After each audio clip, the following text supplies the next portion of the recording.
Video ধারণ করছে এই মহিলারা যে নগদ তো নিছেই পরে আরো বিকাশের মাধ্যমে নেওয়া হয়েছে না টোটাল 2,07,000 টাকা। সাবজেক্ট একটাই, স্ক্রিনশট।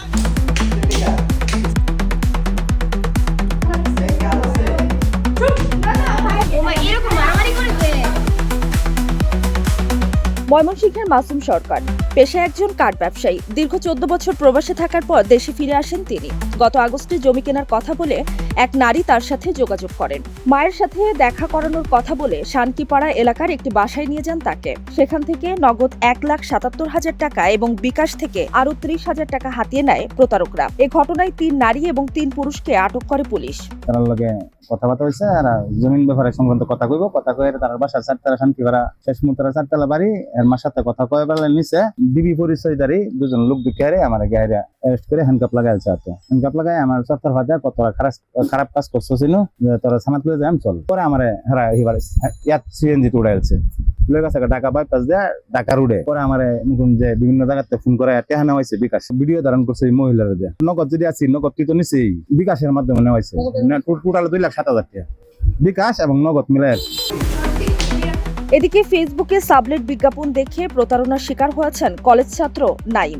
বাসা দেখতে গিয়ে 4 তরুণী এবং 4 তরুণ তাকে জিম্মি করে মারধর করে মোবাইল, ল্যাপটপ এবং নগদ 25,000 টাকা ছিনিয়ে নেয়। এ ঘটনায় পুলিশ কিশোরগঞ্জের 2 তরুণী সাদিয়া জাহান মেঘলা এবং ফারিয়া আক্তার পায়েলকে গ্রেফতার করে 5 দিনের রিমান্ড আবেদন করেছে। তাদের বিলাসী জীবনের ছবি, ভিডিও এখন সামাজিক যোগাযোগ মাধ্যমে আলোচনার ঝড় তুলেছে। একটা টুলেট গ্রুপে একটা পোস্ট দেখেছি এক রুমের বাসা ভাড়া দেওয়া হবে। আমি তাদের নাম্বারে আসলে যোগাযোগ করে তাদের ঠিকানায় যাই। যাওয়ার সাথে সাথে নিচ থেকে একটা আপু আমাকে নিচ থেকে রিসিভ করে। তারা যখন আমাকে দোতলায় নিয়ে যায়, 4 জন ছেলে দেশীয় অস্ত্র এবং 4 জন মেয়ে তারা ছিল। শুরুতেই চর থাপ্পড় দিয়ে শারীরিকভাবে আঘাত করার চেষ্টা করে এবং শুরুতে তারা বলতে থাকে যে তাড়াতাড়ি বাসা থেকে 4 লক্ষ টাকা নিয়ে আসে। 4 ঘন্টার মতো তারা আমি ওই বাসায় আমাকে তারা নির্যাতন করে পকেটে যে টাকাগুলো ছিল সে টাকা, আমার আইফোন 12, আমার ল্যাপটপ সবকিছু তারা নিয়ে যায়। এবং নিয়ে যাওয়ার পরে আমার ফোনে তারা ডাচ বাংলার অ্যাপ দেখে মেরে ফেলার হুমকি দিয়ে অস্ত্র ধরে রিক্সাতে নিয়ে যে শানকিপাড়া সংলগ্ন যে ডাচ বাংলা বুথরা আছে সেখান থেকে আসলে তারা টাকাটা তোলে। একটা নির্জন জায়গায় হিলতে একটা নির্জন জায়গায় তারা আমাকে ফেলে রেখে চলে যায়।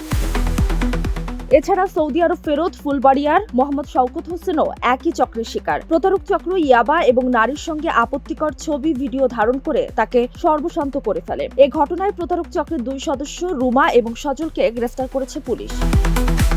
হানি ট্র্যাপ চক্রের ঘটনায় ময়মনসিংহ শহরে আতঙ্ক এবং উদ্বেগ বিরাজ করছে। এখন পর্যন্ত পুলিশের বিভিন্ন অভিযানে নারীসহ 10 জনকে আটক করা হয়েছে। আইনশৃঙ্খলা বাহিনী বলছে জনগণের নিরাপত্তা নিশ্চিত করতে এ ধরনের অপরাধীদের বিরুদ্ধে কঠোর ব্যবস্থা নেওয়া হবে।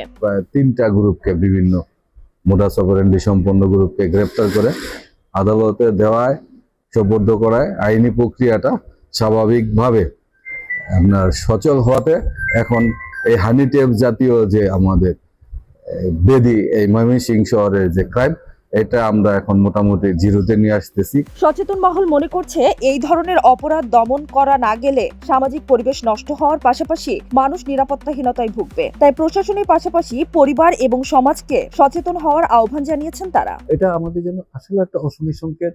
এর থেকে মুক্তি হওয়া, এর থেকে বেরিয়ে আসা আমাদের জন্য অত্যন্ত জরুরি। এর জন্য আমাদের প্রয়োজন সবাইকে সচেতন হওয়া, বিশেষ করে আমাদের পরিবারের যে সন্তান আছে তাদেরকে গাইড করা।